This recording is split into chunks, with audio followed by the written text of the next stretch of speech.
For 7 years, the rotor wash of the Mi-24 Hind was the last sound Afghan fighters heard. Attacking at 150 meters at 250 kilometers per hour, it outran every missile the Mujahideen possessed.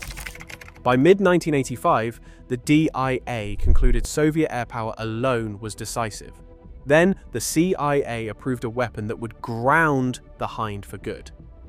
Getting it into Afghanistan nearly tore Washington apart.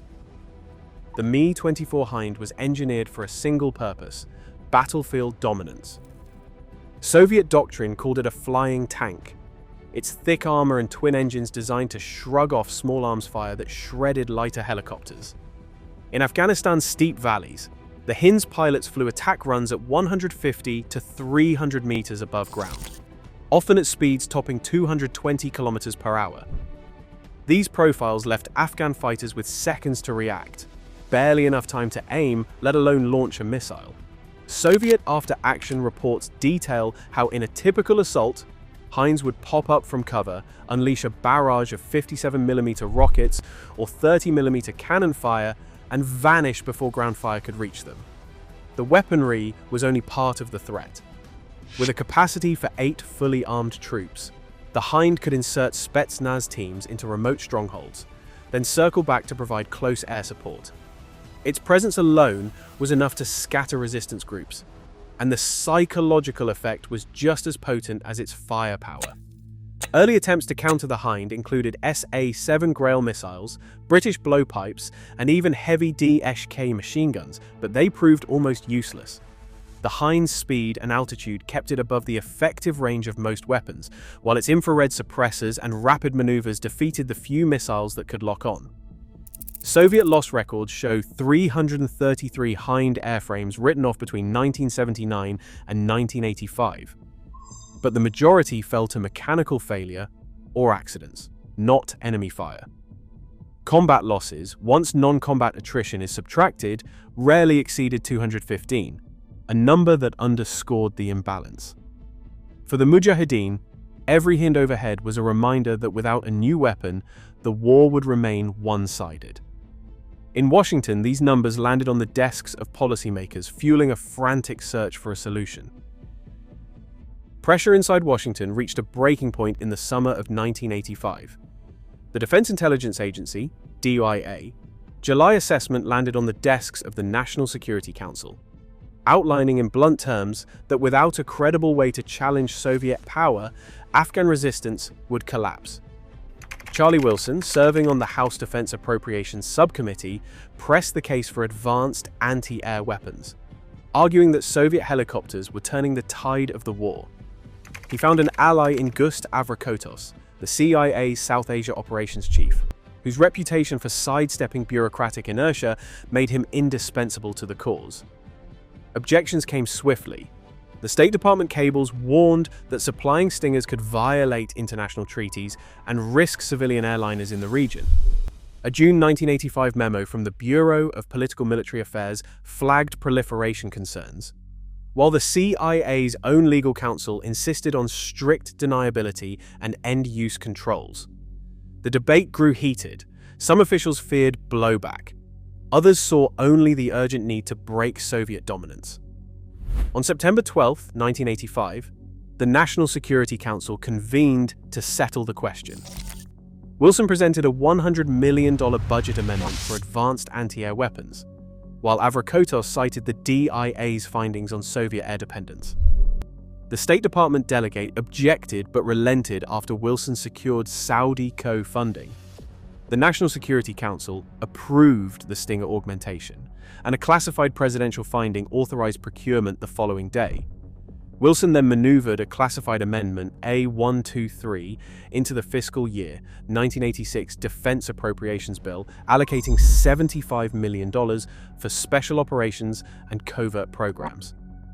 The House passed it on November 5th, the Senate on November 12th, with funding shielded from public scrutiny. With legal and financial barriers cleared, the CIA's covert pipeline could begin to move. Washington had authorized the weapon. What followed would test every assumption inside the corridors of power. Texas Instruments finalized a classified order for 250 FIM-92 Stinger missiles and 6 launchers in September 1986. Each unit was logged and tested at Redstone Arsenal before transfer. CIA logistics cables, declassified decades later, show the missiles routed under Operation Mountain Lion, with the official handover taking place inside the U.S. Embassy cargo bay in Islamabad. Inter-Services Intelligence Chief General Akhtar Mahmoud, operating through ISY's Special Operations Division, signed for the shipment. The manifest, Cable C-86-251, listed not just missiles but thousands of spare batteries and translated training manuals, all earmarked for immediate frontline deployment.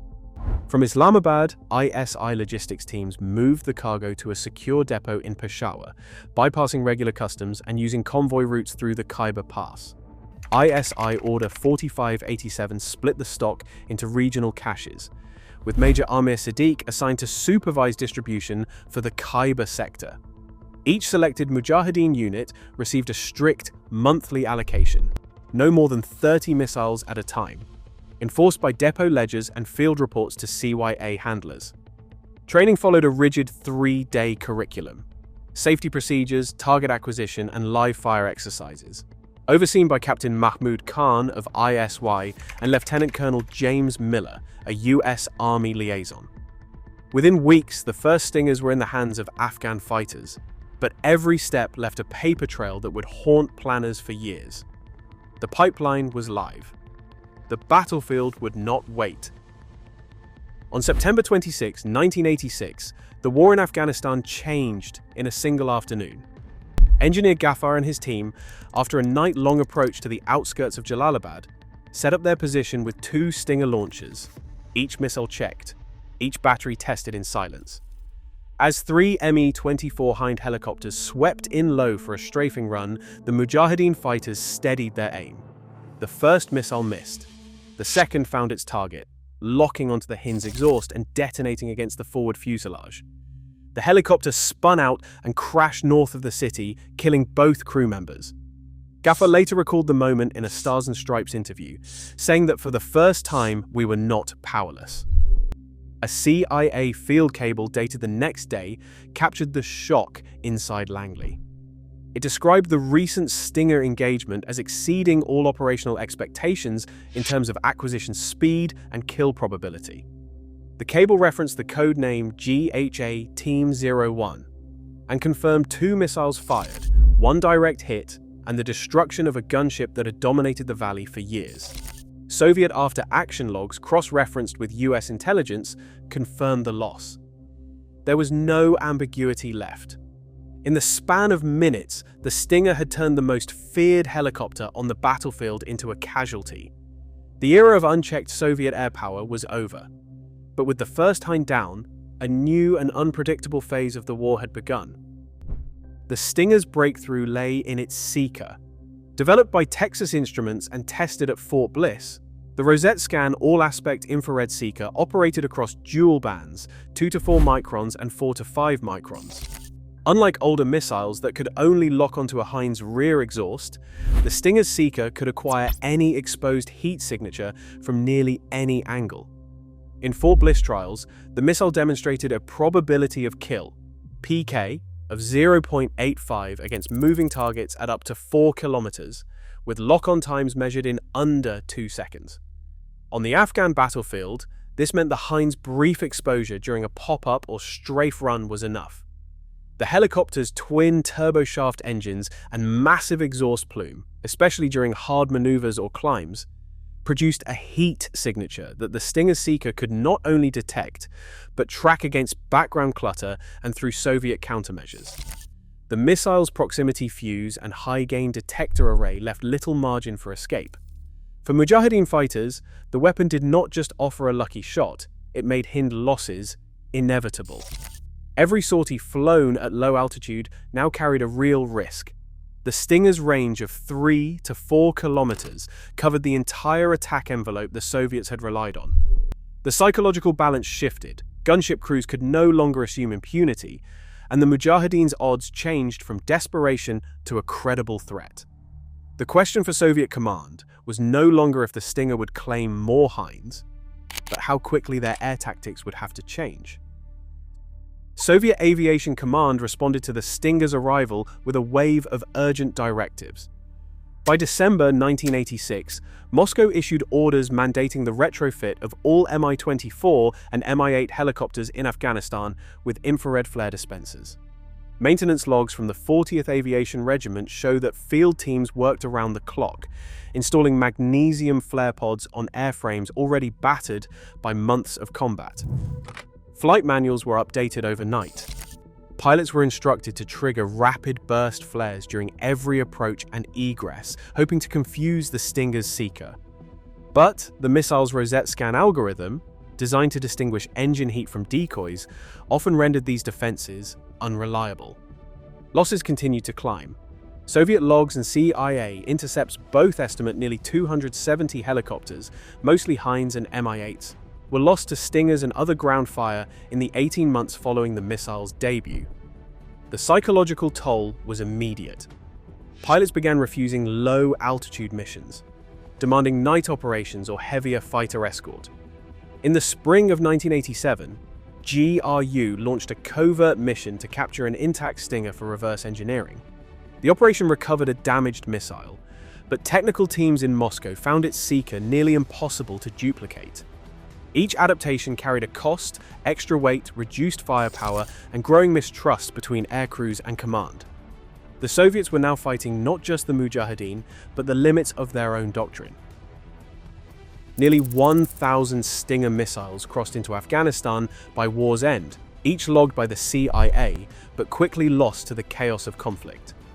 Congressional hearings after 1989 revealed that 300 to 400 missiles were missing, an accounting gap that troubled US intelligence and raised alarms for aviation officials worldwide. The risk was real, not hypothetical. In response, the CIA quietly offered up to $150,000 per missile for their return, funneling payments through Pakistani contacts. Some commanders surrendered their stockpiles, but others saw more value in holding on, whether for leverage or the black market. The buyback recovered 600 to 650 missiles, but the rest vanished, occasionally resurfacing in later wars and terror plots. The episode sparked heated debate in Washington. Lawmakers pressed the CIA on how so many advanced weapons slipped away, while legal scholars questioned the wisdom of arming non-state actors. Mikhail Gorbachev privately conceded the Stinger had pushed Soviet air units to their limit. Yet historians still argue whether it changed the war's outcome or simply sped up the inevitable. In 1986, just 250 Stingers altered the arc of a superpower's war. Today, portable anti-aircraft weapons remain decisive, reshaping conflicts from Ukraine to Syria. Every new shipment tests the balance between intervention and escalation. The real legacy is this: control of the skies is never permanent. Power shifts with each trigger pulled.